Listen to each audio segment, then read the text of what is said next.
നമസ്കാരം, എല്ലാ കുട്ടികൾക്കും ഗിരീഷ് സാറാണ്. ഈ വർഷത്തെ SSLCയുടെ റിസൾട്ട് വളരെ കരുതിയിരിക്കണം എഴുതിയിട്ടുള്ള കുട്ടികളും. ഇത് പേടിപ്പിക്കാൻ വേണ്ടിയല്ല, സർക്കുലർ പോലെ ഇറക്കിയ SSLCയുടെ കൃത്യമായിട്ട് പറയുന്നുണ്ട് A+കളുടെ എണ്ണം കഴിഞ്ഞ വർഷത്തെക്കാട്ടിലല്ല കഴിഞ്ഞ വർഷങ്ങളിലെല്ലാം വെച്ച് നോക്കുമ്പോൾ ഏറ്റവും കുറവായിരിക്കും. കാരണം ചുമ്മാതെ മാർക്ക് കൊടുക്കുന്ന രീതികൾ മാറ്റി. ഒരുപക്ഷെ അധ്യാപകർക്ക് വളരെ, അല്ലെങ്കിൽ പല രക്ഷാകർത്താക്കൾക്കും വളരെ ഇഷ്ടപ്പെടുകയാണ്. കാരണം നല്ലതുപോലെ പഠിക്കുന്ന കുട്ടികൾക്ക് മാത്രം ഫുൾ A+ പ്രതീക്ഷിക്കുന്ന, അല്ലെങ്കിൽ അതുപോലെ പഠിക്കുന്ന കുട്ടികൾക്ക് മാത്രം ഫുൾ A+. കൃത്യമായിട്ടുള്ളൊരു മാർക്കിൻ്റെ വിലയിരുത്തലായിരിക്കും ഈ വട്ടത്തെ SSLC റിസൾട്ട് എന്നാണ്. കാരണം പിന്നീട് അങ്ങോട്ട് പോകുമ്പോൾ അല്ലെങ്കിൽ പ്രശ്നം വരുന്നത് +1 ഒക്കെ അഡ്മിഷൻ കിട്ടാൻ എല്ലാവരും കിടന്ന് അടി ഉണ്ടാക്കുന്നത്, നല്ല ഉദ്ദേശിക്കുന്ന അല്ലെങ്കിൽ പ്രതീക്ഷിക്കുന്ന കുട്ടികൾക്ക്, നല്ലപോലെ പഠിക്കുന്ന കുട്ടികൾക്ക് അഡ്മിഷൻ കിട്ടുന്നില്ല.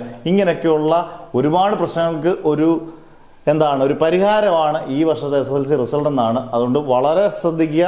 നിങ്ങൾ വിഷമിക്കേണ്ട, ടെൻഷൻ അടിക്കേണ്ട ആവശ്യമില്ല. പക്ഷേ കരുതിയിരിക്കുക, നല്ലൊരു റിസൾട്ട് ആയിരിക്കും. A+കളുടെ എണ്ണം നല്ല രീതിയിൽ ഈ വർഷം കുറവായിരിക്കും, കഴിഞ്ഞ വർഷങ്ങളെ അപേക്ഷിച്ച് കുറവായിരിക്കും. അതുകൊണ്ട് +1 അഡ്മിഷൻ കുറച്ചുകൂടെ സുഗമമായിരിക്കും. നല്ലപോലെ പഠിക്കുന്നവർക്ക് നല്ല ഗംഭീര മാർക്ക് തന്നെ എപ്പോഴും കിട്ടും, ഉറപ്പ് കേട്ടോ. അടുത്ത വീഡിയോ ആയിട്ട് കാണുന്നവരെ നെവർ എവർ ഗിവ് അപ്പ്.